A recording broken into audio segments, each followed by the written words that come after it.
नमस्कार दोस्तों, TET classes with Sneha में आपका स्वागत है। दोस्तों आज की क्लास में science C TET previous year 3 फरवरी 2023 का पेपर सॉल्व करेंगे। दोस्तों सभी सब्जेक्ट की तैयारी के लिए आप हमारे चैनल से कंटिन्यू जुड़े रहें। आइए क्लास शुरू करते हैं। फर्स्ट क्वेश्चन है, निम्नलिखित कथनों को पढ़िए और सही विकल्प का चयन कीजिए। S1 दहन की सभी अभिक्रियाएं ऊष्माक्षेपी अभिक्रियाएं होती हैं। H2 इन सभी अभिक्रियाओं में ऑक्सीजन का संयोजन होता है और ऊष्मा उत्सर्जित होती है। दिया हुआ है। S1 और H2 दोनों सत्य हैं और S1 के लिए H2 सही व्याख्या है। S1 और H2 दोनों सत्य हैं और S1 के लिए H2 सही व्याख्या नहीं है। सी है, S1 सत्य है किंतु H2 असत्य है। डी है, S1 असत्य है किंतु H2 सत्य है। बताइए दोस्तों इस क्वेश्चन का कौन सा ऑप्शन सही होगा। इस क्वेश्चन का ये ऑप्शन सही हो जाएगा। S1 और H2 दोनों सत्य हैं और S1 के लिए H2 सही व्याख्या है। नेक्स्ट क्वेश्चन है सेकंड क्वेश्चन, 62 क्वेश्चन है।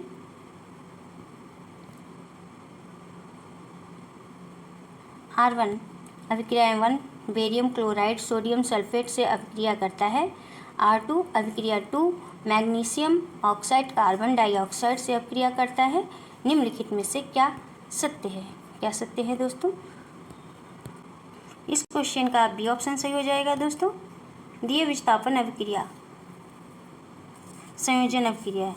नेक्स्ट क्वेश्चन है 63 क्वेश्चन।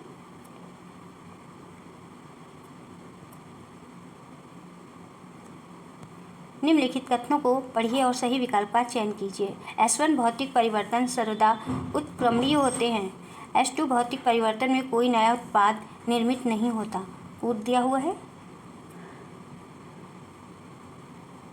ये है, S1 और H2 दोनों सत्य हैं और एक S1 के लिए H2 सही व्याख्या है। बी है, S1 और H2 दोनों सत्य हैं और S1 के लिए H2 सही व्याख्या नहीं है। और सी है, S1 सत्य है किंतु H2 असत्य है। और डी है, S1 असत्य है किंतु S1 सत्य है।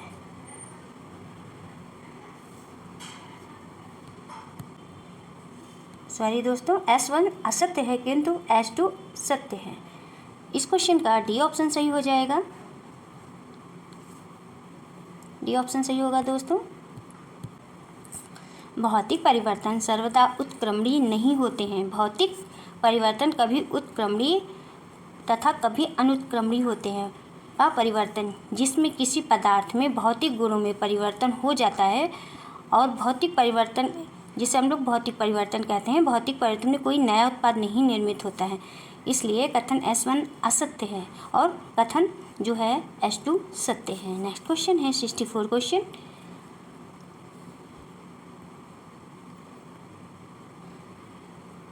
कोड दिया हुआ है। मोमबत्ती की ज्वाला के लिए निम्नलिखित को सुमेलित कीजिए। सुमेलित कीजिए दोस्तों। कौन सा ऑप्शन सही होगा इस क्वेश्चन का? इस क्वेश्चन का डी ऑप्शन सही हो जाएगा दोस्तों, यानी कि फोर्थ ऑप्शन। सर्वाधिक गर्म भाग का मिलान हम करेंगे पूर्ण दहन का बाह्यतम भाग। जो सर्वाधिक गर्म भाग होता है वो पूर्ण दहन का बाह्यतम भाग होता है। मध्यम गर्म भाग जो होता है वो आंशिक दहन का बीच का भाग होता है। और जो सी है न्यूनतम गर्म भाग, वो उसका मिलान फर्स्ट से करेंगे अंजलि मोम की वाष्प का आंतरम भाग या क्षेत्र। नेक्स्ट क्वेश्चन है दोस्तों 65 क्वेश्चन। निम्नलिखित में से कौन सी धातु तनु हाइड्रोक्लोरिक अम्ल से अभिक्रिया नहीं करती है? इस क्वेश्चन का कौन सा ऑप्शन सही होगा दोस्तों? इस क्वेश्चन का बी ऑप्शन सही हो जाएगा। कॉपर तांबा यानी कि कॉपर तनु हाइड्रोक्लोरिक अम्ल के साथ अभिक्रिया नहीं करता है क्योंकि तांबा हाइड्रोजन की तुलना में कम अभिक्रियाशील होता है। कॉपर की कम अभिक्रियाशीलता होने के कारण यह हाइड्रोजन को उसके अम्लीय विस्थापन से विस्थापित नहीं कर सकता है, इसलिए। नेक्स्ट क्वेश्चन है दोस्तों 66 क्वेश्चन। निम्नलिखित कथनों पर विचार कीजिए और सही विकल्प का चयन कीजिए। S1A और B संतर स्थितियों पर जड़ों की वृद्धि एवं शाखा जल एवं खनिजों के अवशोषण के लिए लाभदायक है। H2A और B संस्तर स्थिति जल खनिजों एवं खाद्य से संबद्ध है। कूट दिया हुआ है, कूट A है। S1 और S2 दोनों सत्य है और S1 की S2 सही व्याख्या है। B है S1 और S2 दोनों सत्य हैं किंतु S1 की S2 सही व्याख्या नहीं है। C है S1 सत्य है किंतु S2 असत्य है। D है S1 और S2 दोनों असत्य हैं। इस क्वेश्चन का कौन सा ऑप्शन सही होगा दोस्तों? इस क्वेश्चन का ये ऑप्शन सही हो जाएगा। S1 और S2 दोनों सत्य हैं और S1 की S2 सही व्याख्या है। S1 और S2 यानी A और B संस्तर स्थितियों पर जड़ों की वृद्धि एवं शाखा जल एवं खनिजों के अवशोषण के लिए लाभदायक है, क्योंकि संस्तर A और B में जल, खनिज और ह्यूमस की मात्रा पर्याप्त रूप से पाई जाती है। लेकिन जो संस्तर B में पौधे की जड़ें पहुंचती हैं, पौधों की वृद्धि pH मान जो होता है वो 6 से 7.5 के मध्य होता है। कथन S1 और S2 दोनों सत्य हैं, लेकिन कथन S1 की सही व्याख्या करता है। नेक्स्ट क्वेश्चन है 67 क्वेश्चन। 67 क्वेश्चन है निम्नलिखित में से क्या मल जल की कार्बनिक अशुद्धियाँ हैं? इस क्वेश्चन का कौन सा ऑप्शन सही होगा दोस्तों? इस क्वेश्चन का ए ऑप्शन सही हो जाएगा। ए और ए वाला ऑप्शन सही हो जाएगा। बी और सी, बी यानी फास्फेट और सी है पीड़कनाशी। वहित मल एक जटिल मिश्रण होता है जिसमें निलंबित ठोस कार्बनिक और अकार्बनिक अशुद्धियाँ, पोषक तत्व, मृत जीवी और रोगवाहक जीवाणु और अन्य सूक्ष्म जीव होते हैं। वहित मल जल में पाई जाने वाली अशुद्धियाँ जो होती हैं वो इस प्रकार हो सकती हैं। जो कार्बनिक अशुद्धियाँ होती हैं वो मानव मल, जैविक अपशिष्ट पदार्थ, तेल, यूरिया यानी कि मूत्र, पीड़कनाशी, शाकनाशी, फल और सब्जी का कचरा आदि हो सकते हैं।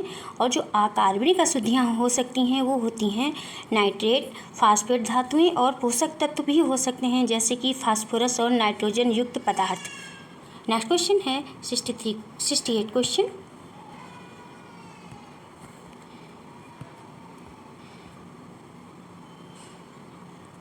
निम्नलिखित में से क्या पौधों में लैंगिक जनन के विषय में सत्य है? ए है लैंगिक जनन के लिए 2 पौधे आवश्यक हैं। बी है केवल कीट ही परागण के कारक हैं। सी है निषेचन केवल परागण के पश्चात ही हो सकता है। डी है पौधे बीजों से प्राप्त किए जाते हैं। इस क्वेश्चन का कौन सा ऑप्शन सही होगा दोस्तों? कूट इस प्रकार दिया हुआ है। इस क्वेश्चन का जो होगा वो डी ऑप्शन सही होगा। सी और डी यानी कि निषेचन केवल परागण के पश्चात ही हो सकता है और डी है पौधे बीजों से प्राप्त किए जाते हैं। नेक्स्ट क्वेश्चन है 69 क्वेश्चन। 69 क्वेश्चन है निम्नलिखित में से श्वसन अंग के आधार पर किसी एक को अलग कीजिए दोस्तों। 69 का कौन सा ऑप्शन सही हो जाएगा? इस क्वेश्चन का सी ऑप्शन सही हो जाएगा। घोंघा, चींटी, टिड्डा और तिलचट्टा यानी कि काकरोच कीट हैं। ये सभी श्वास नली के माध्यम से सांस लेते हैं। घोंघे का श्वसन अंग अलग होता है। यह गलफड़ों एवं टिनिडिया के माध्यम से श्वसन करता है। इसका जो श्वसन अंग होता है, श्वसन अंग के आधार पर घोंघा इन सभी से भिन्न है। नेक्स्ट क्वेश्चन है 70 क्वेश्चन। निम्नलिखित कथनों को सही क्रम में व्यवस्थित कीजिए। ए है मूत्राशय में भंडारित मूत्र मार्ग के सिरे या अंत पर उपस्थित मूत्र मार्ग से बाहर निकाल दिया जाता है। बी है मूत्र वाहिनियाँ मूत्र को मूत्राशय तक ले जाती हैं। सी है उपयोगी पदार्थ रुधिर में वापस अवशोषित कर लिए जाते हैं। डी है लाभदायक एवं हानिकारक पदार्थों सहित रुधिर छानने के लिए वृक्क तक पहुंचता है। ई है जल में घुलनशील अपशिष्ट पदार्थ वृक्क में छनकर मूत्र रूप में बाहर निकाल दिए जाते हैं। कूट दिया हुआ है। इस क्वेश्चन का कौन सा कूट सही होगा दोस्तों? इस क्वेश्चन का सी वाला ऑप्शन सही हो जाएगा, DCEVA, यानी जो दिए गए कथनों का जो सही क्रम होगा दोस्तों डी है लाभदायक एवं हानिकारक पदार्थ सहित रुधिर छानने के लिए वृक्क तक पहुंचता है। सी है उपयोगी पदार्थ रुधिर में वापस अवशोषित कर लिए जाते हैं। ई है जल में घुलनशील अपशिष्ट पदार्थ वृक्क में छनकर मूत्र रूप में बाहर निकाल दिए जाते हैं। और जो फिर बी है, इसके बाद बी आएगा मूत्र वाहिनियाँ मूत्र को मूत्राशय तक ले जाती हैं। फिर ए होगा मूत्राशय में भंडारित मूत्र मार्ग के सिरे अंत पर उपस्थित मूत्र मार्ग से बाहर निकाल दिया जाता है। नेक्स्ट क्वेश्चन है 71 क्वेश्चन।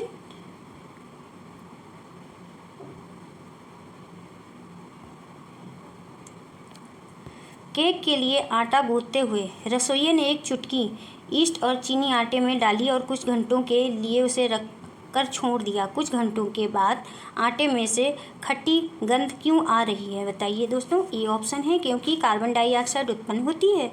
बी है क्योंकि अल्कोहल उत्पन्न होता है। सी है क्योंकि ईस्ट में चीनी डाली गई थी। और डी है क्योंकि लैक्टिक अम्ल उत्पन्न होता है। इस क्वेश्चन का कौन सा ऑप्शन सही हो जाएगा दोस्तों? इस क्वेश्चन का बी ऑप्शन सही हो जाएगा, क्योंकि अल्कोहल उत्पन्न होता है। केक के लिए आटा गूंथते हुए रसोइये ने एक चुटकी ईस्ट और चीनी आटे में डाली और कुछ घंटों के लिए उसे रखकर छोड़ दिया। कुछ घंटों के बाद आटे में से खट्टी गंध आने लगती है क्योंकि ईस्ट और चीनी आपस में अपक्रिया करके अल्कोहल उत्पन्न करते हैं। नेक्स्ट क्वेश्चन है दोस्तों 72 क्वेश्चन। निम्नलिखित कथनों को पढ़िए और सही विकल्प का चयन कीजिए। S1 धमनियों में रुधिर केवल एक दिशा में प्रवाहित होता है। S2 धमनियों में कपाट हैं। कूट दिया हुआ है। S1 और S2 दोनों सत्य हैं और S1 की S2 सही व्याख्या है। B है S1 और S2 दोनों सत्य हैं किंतु S1 की S2 सही व्याख्या नहीं है। C है S1 सत्य है किंतु S2 असत्य है। D है S1 असत्य है किंतु S2 सत्य है। बताइए दोस्तों इस क्वेश्चन का कौन सा ऑप्शन सही हो जाएगा? इस क्वेश्चन का C ऑप्शन सही हो जाएगा। S1 सत्य है किंतु S2 असत्य है। धमनियों में रुधिर केवल एक दिशा में प्रवाहित होता है। हृदय से शरीर की ओर रक्त ले जाने वाली रक्त वाहिनी को धमनी कहते हैं। धमनी में शुद्ध और ऑक्सीजन युक्त रक्त बहता है, पर जो पल्मोनरी धमनी होती है, धमनी दाहिने नीले से फेफड़े तक में रक्त पहुंचाती है। इसमें अशुद्ध रक्त होता है। नेक्स्ट क्वेश्चन है दोस्तों 74 क्वेश्चन। सॉरी दोस्तों, नेक्स्ट क्वेश्चन है 73 क्वेश्चन। क्वेश्चन इस प्रकार है, नीचे दी गई स्थितियों ए और बी पर विचार कीजिए। ए है रसोई में छत के निकट दीवार पर निर्वातक पंखा लगा हुआ है। बी है निर्वातक पंखा रसोई की खिड़की के साथ लगा हुआ है। रसोई से ऊष्मा को निकालने में दोनों परिस्थितियों में से कौन अधिक प्रभावी होगी? कौन सी अधिक प्रभावी होगा दोस्तों? कूट इस प्रकार है, ए अधिक प्रभावी होगा, बी ऑप्शन है बी अधिक प्रभावी होगा, सी ऑप्शन है ए और बी बराबर प्रभावी होंगे, डी ऑप्शन है यह वायु की दिशा पर निर्भर करता है। इस क्वेश्चन का कौन सा ऑप्शन सही होगा दोस्तों? इस क्वेश्चन का ए ऑप्शन सही हो जाएगा, ए अधिक प्रभावी होगा। रसोई से ऊष्मा को निकालने में सबसे प्रभावी जो कथन है वो रसोई में छत के निकट दीवार पर निर्वातक पंखा लगा हुआ है। नेक्स्ट क्वेश्चन है 74 क्वेश्चन।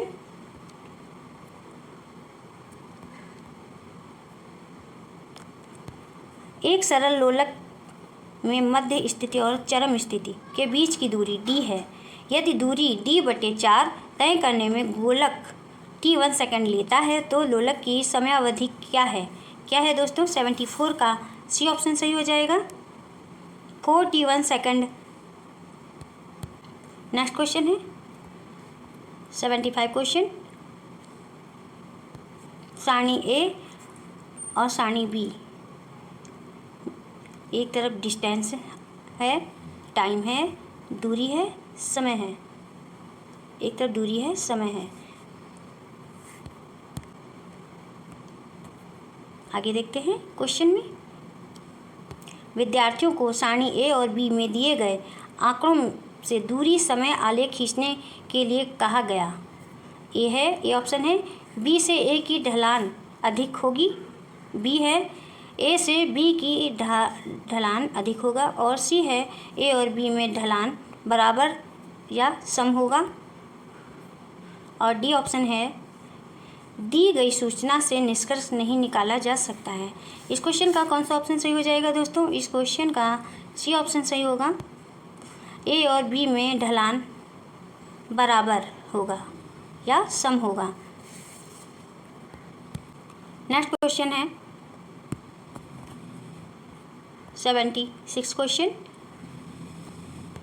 किसी उत्तल लेंस द्वारा निर्मित प्रतिबिंब के आमाप को क्या होगा यदि बिंब को वक्रता केंद्र से परे रखा जाए और लेंस की मोटाई को घटा दिया जाए। ए ऑप्शन है, कोई परिवर्तन नहीं। बी है, प्रतिबिंब का आमाप घट जाएगा। सी ऑप्शन है, प्रतिबिंब का आमाप बढ़ जाएगा। और डी ऑप्शन है, कोई प्रतिबिंब नहीं बनेगा। इस क्वेश्चन का कौन सा ऑप्शन सही होगा दोस्तों? इस क्वेश्चन का सी ऑप्शन सही हो जाएगा, प्रतिबिंब का आमाप बढ़ जाएगा। किसी उत्तल लेंस द्वारा निर्मित प्रतिबिंब के आमाप को यदि बिंब को वक्रता केंद्र से परे रखा जाए और लेंस की मोटाई को घटा दिया जाए तो प्रतिबिंब का आमाप बढ़ जाएगा। यह लेंस जो बीच से मोटे और किनारों पर पतले होते हैं उन्हें उत्तल लेंस कहते हैं। उत्तल लेंस प्रकाश किरणों को एक बिंदु पर एकत्रित करता है, जिस कारण उसे अभिसारी लेंस भी कहते हैं। नेक्स्ट क्वेश्चन है दोस्तों 77 क्वेश्चन।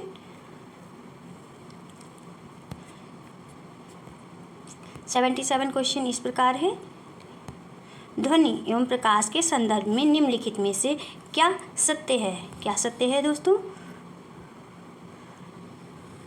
ए है, ध्वनि उत्पन्न करने के लिए कंपन आवश्यक है। बी है, प्रकाश से ध्वनि धीमी चलती है। सी है, प्रकाश और ध्वनि दोनों को संचरण के लिए एक माध्यम की आवश्यकता होती है। कूट में कौन सा ऑप्शन सही होगा दोस्तों?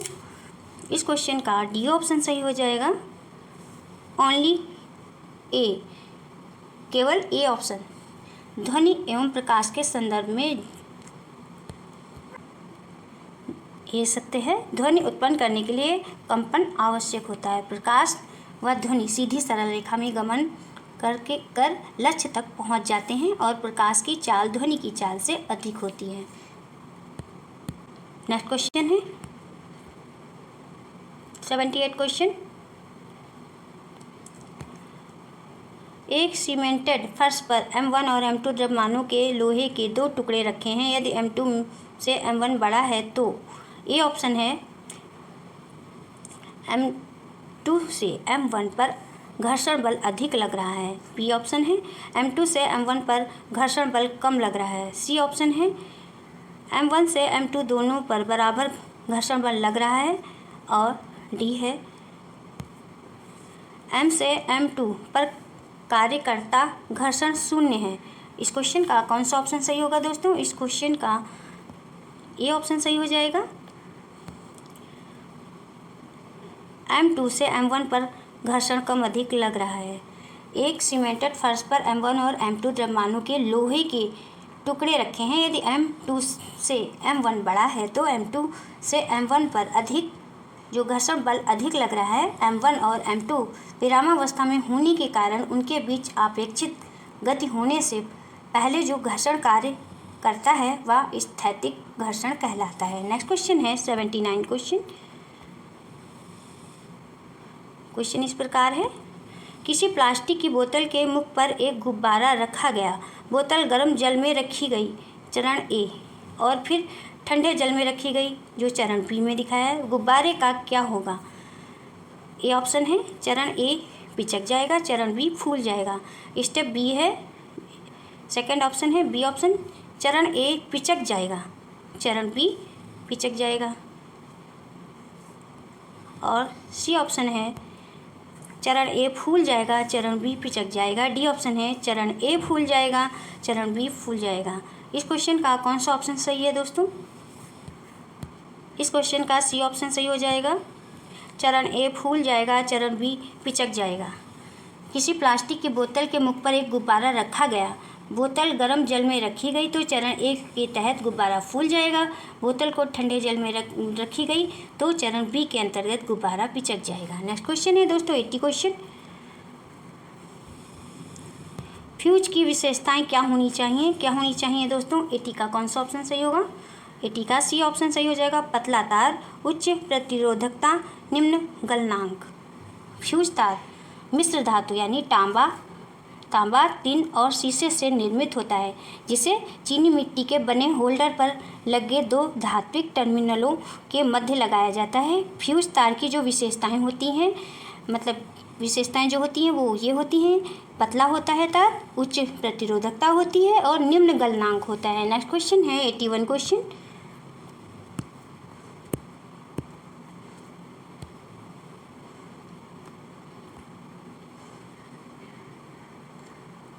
एक शिक्षिका ने कक्षा में भली प्रकार से संचारण के संप्रत्यय पर चर्चा की। उसने फिर विद्यार्थियों को इस विषय पर प्रयोगशाला में कार्य करने में सम्मिलित किया। विद्यार्थियों ने यह जांचने के लिए कि लोहे की वस्तुओं के आर्द्र वायु से संपर्क में आने पर उन पर जंग लग जाता है, समूहों में कार्य किया। उपरोक्त उल्लिखित प्रयोगशाला के कार्य के संदर्भ में निम्नलिखित में से क्या सत्य नहीं है?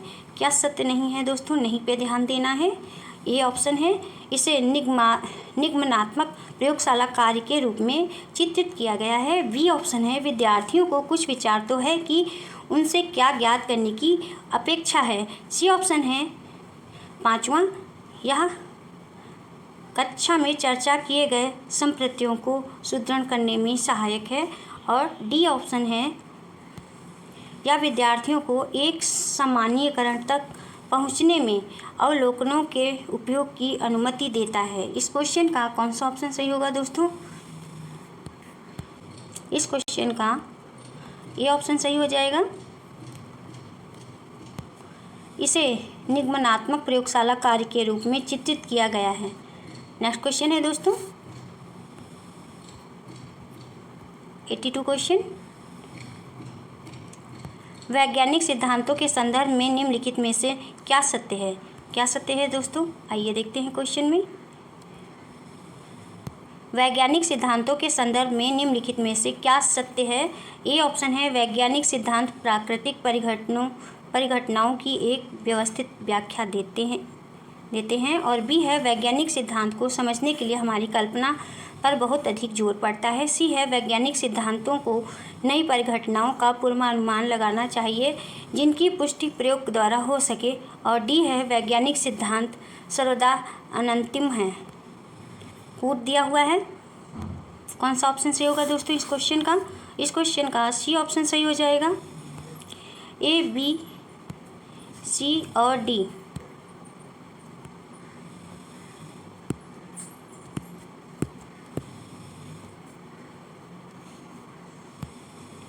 ए बी सी और डी। नेक्स्ट क्वेश्चन है 83 क्वेश्चन। निम्नलिखित में से कौन एक अपसारी प्रश्न है? ए ऑप्शन है समझाइए कि कार्बन डाइऑक्साइड आग को कैसे नियंत्रित कर पाती है।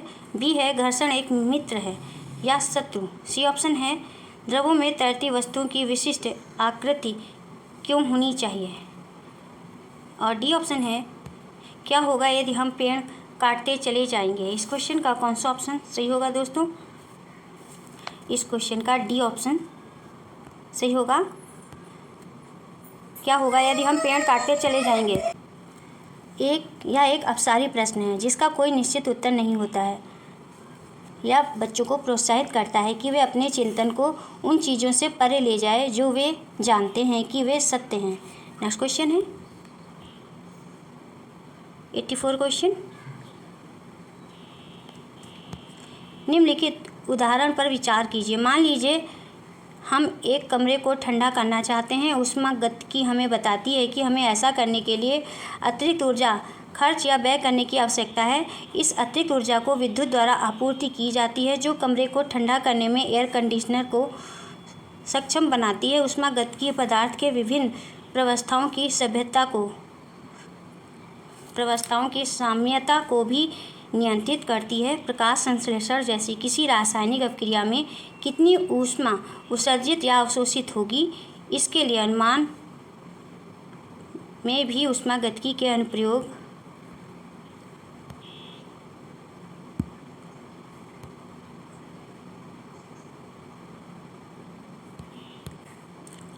की आवश्यकता है। उपरोक्त उदाहरण में निम्नलिखित में से विज्ञान के किन विचारों का स्पष्टीकरण किया गया है? ऑप्शन है विज्ञान अधिगम का अंतः विषय परक क्षेत्र है। बी ऑप्शन है विज्ञान सामाजिक सांस्कृतिक उद्यम है। सी ऑप्शन है विज्ञान प्रकृति में अंतरिम है। और डी ऑप्शन है विज्ञान अपने अभ्यासकर्ताओं से दृढ़ता अपेक्षित करता है। इस क्वेश्चन का ए ऑप्शन सही हो जाएगा। विज्ञान अधिगम का अंतः विषय परक क्षेत्र है।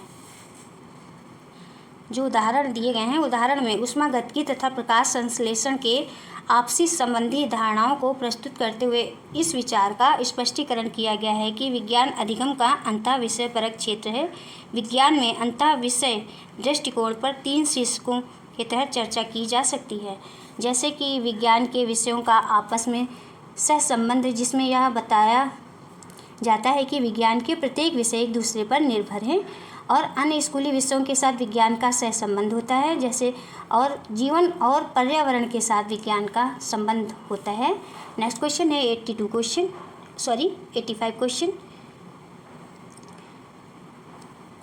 85 क्वेश्चन है रासायनिक अभिक्रियाओं को प्रभावित करते हुए शिक्षक ने निम्नलिखित प्रश्न पूछे।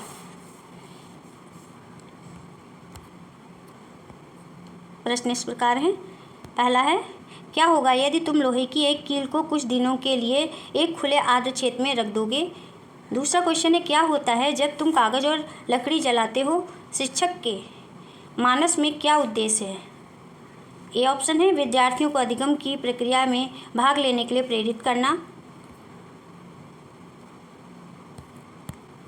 बी ऑप्शन है वैज्ञानिक संप्रत्तियों को विद्यार्थियों के पूर्व ज्ञान से जोड़ना। सी ऑप्शन है विद्यार्थियों की यदि कोई वैकल्पिक अवधारणाएं हैं तो उन्हें जानना। और डी ऑप्शन है विद्यार्थियों को विज्ञान के प्रक्रम को समझने में सक्षम बनाना। इस क्वेश्चन का कौन सा ऑप्शन सही होगा दोस्तों? कूट इस प्रकार दिया हुआ है। इस क्वेश्चन का डी वाला कूट सही हो जाएगा। ए, बी और सी।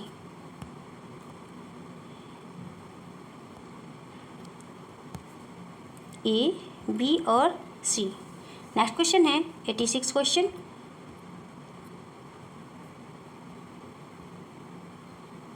नीचे दिए गए कथनों को पढ़िए और सही विकल्प का चयन कीजिए। S1 है, S1 विवादित वैज्ञानिक विषयों पर परिचर्चा करना, तर्क वितर्क और अधिगम को प्रोत्साहित करता है। S2 तर्क वितर्क विज्ञान में व्याख्याओं, प्रतिरूपों और सिद्धांतों के निर्माण में सहायता करता है, जिसमें अधिगम को प्रोत्साहन मिलता है। कूट इस प्रकार दिया हुआ है।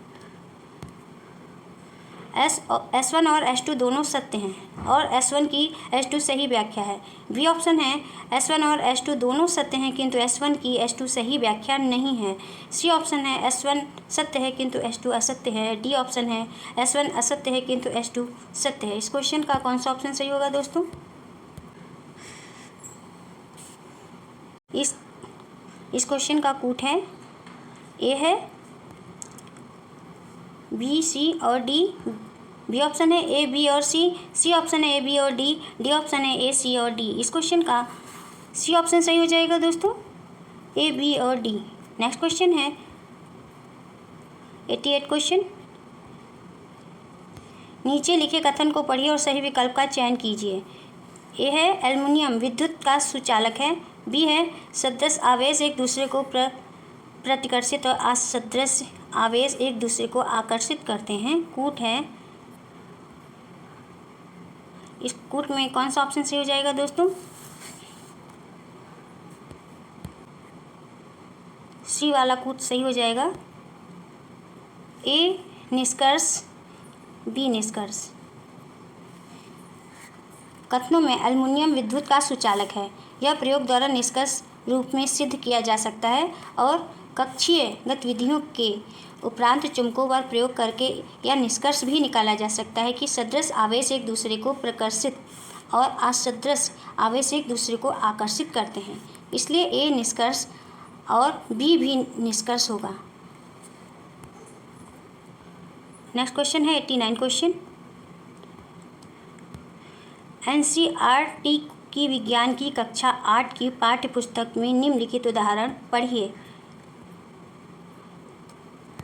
बच्चों ने प्रोफेसर अहमद और माधव जी के साथ जैवमंडल संरक्षित क्षेत्र में प्रवेश किया। माधव जी ने समझाया कि जैवमंडल संरक्षित क्षेत्र जैव विविधताओं के संरक्षण के लिए बने हैं। अहमद ने समझाया कि आवास को नष्ट करना जनसंख्या में वृद्धि और नई प्रजातियों का स्थानिक प्रजातियों के प्राकृतिक आवास को प्रभावित कर सकता है। निम्नलिखित में विज्ञान शिक्षा के किस उद्देश्य पर उपरोक्त उदाहरण विशेष बल दे रहा है? ये ऑप्शन है। इस क्वेश्चन का कौन सा ऑप्शन सही हो जाएगा दोस्तों? ये ऑप्शन है विज्ञान समाज एवं तकनीकी के अंतरापृष्ठ पर विषयों को समझना। बी ऑप्शन है वैज्ञानिक ज्ञान की उत्पत्ति के प्रक्रमों को समझना, पर्यावरण संबंधी मुद्दों को उठाना। और डी है विज्ञान एवं तकनीकी में सौंदर्य परक संवेदना और क्रियाकलाप को पोषित करना। कूट इस प्रकार दिया हुआ है दोस्तों, कौन सा ऑप्शन सही हो जाएगा इस क्वेश्चन का? इस क्वेश्चन का सी वाला कूट सही हो जाएगा। सी और डी, सी और डी पर्यावरण संबंधी मुद्दों को उठाना, और डी है विज्ञान एवं तकनीकी में सौंदर्य परक संवेदना और क्रियाकलाप को पोषित करना। नेक्स्ट क्वेश्चन है 90 क्वेश्चन।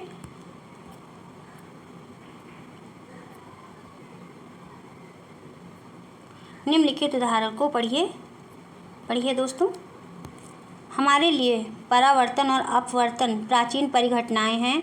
नवजागरण के दौरान प्रकाश की प्रकृति के विषय पर चर्चा इन्हीं दो परिघटनाओं पर केंद्रित थी। 17वीं शताब्दी में हाइड्रोजन ने प्रस्तावित किया कि प्रकाश तरंगों से बना है। तत्पश्चात न्यूटन ने प्रस्तावित किया कि प्रकाश कणों का कणिकाओं से बना है। निम्नलिखित में से विज्ञान की प्रकृति में कौन से पहलुओं को उपरोक्त उदाहरण द्वारा समझा रहा है?